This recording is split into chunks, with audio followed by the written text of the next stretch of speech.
Alrighty, in today's video, I'm going to try to answer a question that I keep being asked over and over again, which is, which should I purchase, the Bambu Labs P1P or the Bambu Labs X1C? So let's try to tackle that in this video. Let's get started.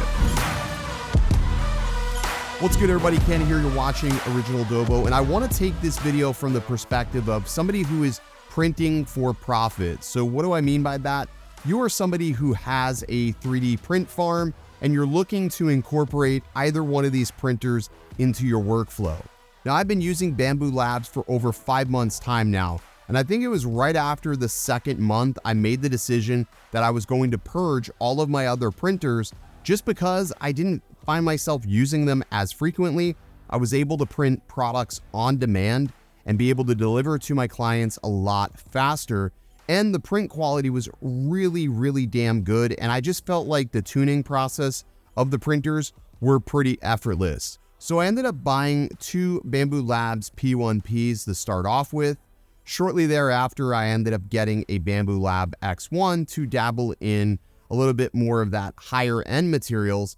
And then thereafter that, I bought another P1P, so bringing the total up to 3. And then I ended up getting the Bambu Lab X1C, which is right here on the table. I ended up adding yet another Bambu Labs P1P, so bringing that total up to 4. So I have 2 X1s, 4 P1Ps. Now, I don't have 4 P1Ps because I think the P1P is better. I just happen to think that the value proposition, depending on what material you are using, is definitely better. Let me expand on that a little bit more. So the Bambu Labs X1C is a fantastic printer. It does a lot of things really well. It has a built-in case, which means that you can really control some of those VOCs from more, I wouldn't say more dangerous filaments, but ABS, ASA, they all have like this vapor that can expand out into the area you are printing in and can cause potential harm to you if you breathe it in. So my recommendation is always print, within a well-ventilated area. But the Bambu Lab X1C does have a filtration compartment built inside, so it helps with some of those vapors. Although even with printing ASA and ABS, I really haven't noticed it to be too much of an issue. Even on my X1 that doesn't have that built in, I never really noticed it to be too much of a problem. But overall, I do like the fact that I can print those materials. The other thing that's nice about the X1C is because it does have hardened steel gears and it does have a hardened steel nozzle right out of the gate, you can print much more abrasive materials like carbon fiber without having to worry that it's going to wear down the nozzle over a period of time. But you are paying much more of a premium for the X1C versus the P1P. And then we have the P1P, which almost looks incomplete right out of the box. It is a much more modular printer. It's made like that by design.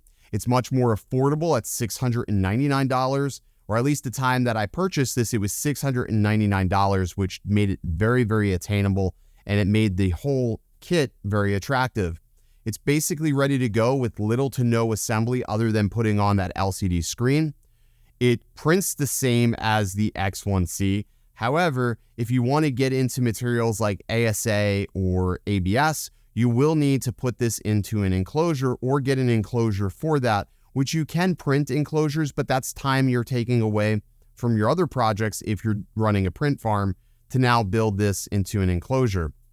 And at the time of purchase, this was still relatively new, so there wasn't any ready-to-purchase kits on the market at the time. Now there is kits available. However, you now have to add that cost to the cost of the P1P, which if you did that, you're right around almost $1,000 anyhow. So it doesn't make much sense to purchase the P1P when the X1C is just a little bit more, or at the time you could buy an X1. I mean, it's a hard decision to make. But overall, been using the P1P just as long as the X1C. And I gotta say, I've been pretty happy overall with the prints. A lot of people ask me how TPU does. I think that the P1P does TPU exceptionally well because it's a well-ventilated area. Prints are able to cool at a much more rapid rate due to that ventilation. Sound-wise, it is a little bit more noisy because there's nothing shielding that print motors. But I mean, that's just a small gripe. I do feel that the print head is a slightly bit better on the P1P in the repairability department. I know on the X1C a couple of times when replacing the nozzles, and if I did it as a full assembly, I actually ripped a plug off the board on the X1C. Not on this one, but on another model I did, and I had to actually send that in to Bambu for repair. Or you can wait for them to send parts. I just opted that it would be quicker to send it in for repair. So those are some pros and cons between the two. As far as print speed goes, literally print speed is the same between both of them. I really don't notice any real difference between the two. The Bambu Labs X1C does come with the camera pre-installed. It does come with the LiDAR sensor. Those are all nice things, especially if you print with multiple materials like myself. I'm printing with PETG, ASA, ABS, so it automatically does that flow calibration for you. So when you're ready to print, you don't have to do that. Now I am printing with a textured build plate on both of these. Now, one thing I did notice is that the LiDAR calibration sensor tends to struggle a little bit with the textured build plates, as to where the P1P doesn't have that LiDAR built in, so it doesn't really matter. You're doing a manual calibration, but again, if you're going to do calibrations on these, I would recommend switching over to the engineering plate or the cool plate. You're going to get a much better result if you use those plates when calibrating.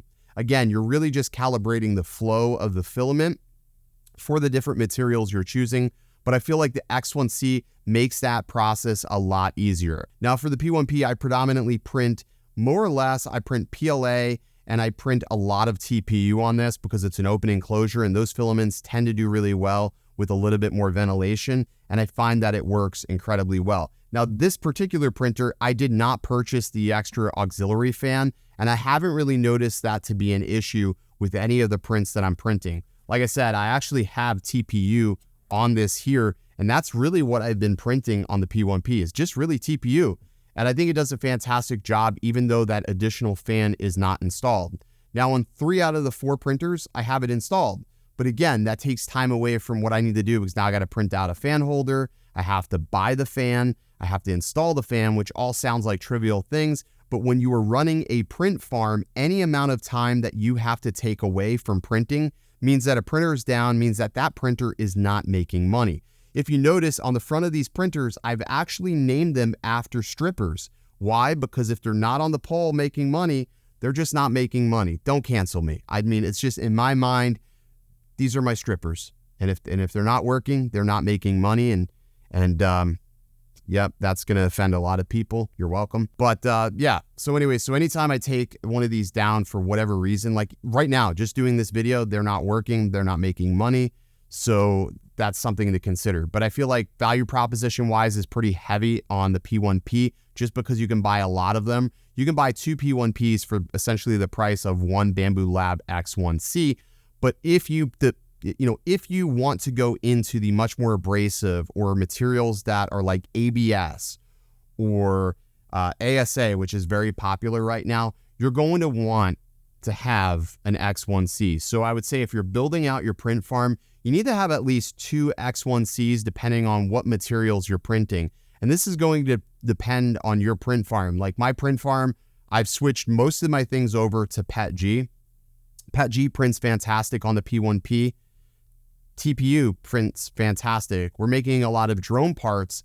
So because we're making a lot of drone parts, PETG and TPU are the predominant winners of that category. So we only have a couple of products that rely on ASA and ABS. And because we only have a couple of products, it's a lot harder to justify the ROI on owning an X1C. Now you'll also notice I have the AMS on top of here. Now the AMS, I use this in a different fashion than other people use an AMS. So a lot of people use the AMS to do multicolored prints. A lot of our prints are not multicolored prints. So because they're not multicolored prints, what I find myself using this for is filament storage. So when I'm looking to do a print, I do microphone prints, and these microphones are super tall, and I just blast through PLA super quick. So having an AMS on top of here means I can just say, okay, this roll's still full, this one's good.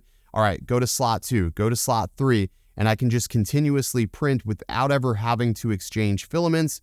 And if I feel like a print is getting low, I can just swap over to another roll. Super easy, it's intuitive, it's nice, and it just works really, really well. Both of them work equally as well with the AMS. However, the X1 does have the advantage because you can just slap the AMS on top of it. You don't have to print anything additional to get it to sit there and work. Of course, you don't have to have your AMS on top of your printer, but it is a nicety that the X1 has. Big reason why you would choose the X1C over the P1P is having the touchscreen. So the touchscreen brings a whole new convenience factor to printing. One, you can go ahead and restart prints immediately directly from the printer. You can also scroll through and see all of your prints on the screen of the printer, which is really super convenient. You can also make changes a little bit more intuitively on the Bambu Lab X1 than you can on the P1P. The P1P really favors somebody who wants to utilize that mobile device. Now, the phone app has recently gotten an update, which makes this a lot more convenient to use now that we can select printers and send prints to specific printers directly from the phone app. But previous to that, having a screen on the X1 was just nice. I can raise the bed because as of right now, Bambu Lab still has not fixed one of my biggest gripes is right now you can see on the X1C, the bed is all the way down. Now, if I tried to run a print right now, it would grind the gears down before going up, which is annoying. So I have to mentally remember when I'm done printing something that is huge, like these tall mics, I have to go ahead and raise the bed. I wish they would fix that to where it would raise the bed up instead of going down to go back up. Doesn't make much sense. Hopefully that's something they'll fix in a future firmware update. But yeah, it's just worth mentioning that it is easier to adjust that because I can do it right after the print. Like when I'm pulling prints off the printer, just raise the bed up and it's good to go. So ultimately it boils down to this. What type of a material are you using? How many printers do you need to fulfill the orders that you're receiving? And what type of budget are you working with? For me, I had a very limited budget, so leaning heavily towards the P1Ps at the time were a good decision. But now that I'm getting into that abrasive carbon fiber material and I'm wanting to deal with things that are a lot stronger than other competitors are able to print, the X1C seems to be, for me, the better option. And again, as you start growing your business, you'll have a little bit more capital and a little bit more of a budget to work with. But no matter which of these you choose, I still feel like these two printers are the best bang for buck printers if you are somebody that is starting a 3D print business where you're printing things on demand or you're printing products for sale. Anyways, I'll leave some links for my store down below if you want to check out the type of stuff that we do. You can also take a look at the photos. They're pretty detailed. You can also see the print quality. All the new photos have been updated to reflect the prints that we get from our P1P and X1C. And if you have any questions about this topic, be sure to leave me some messages down below. I'll be sure to answer them as quickly as I can, and I will see you in the next video. Stay original.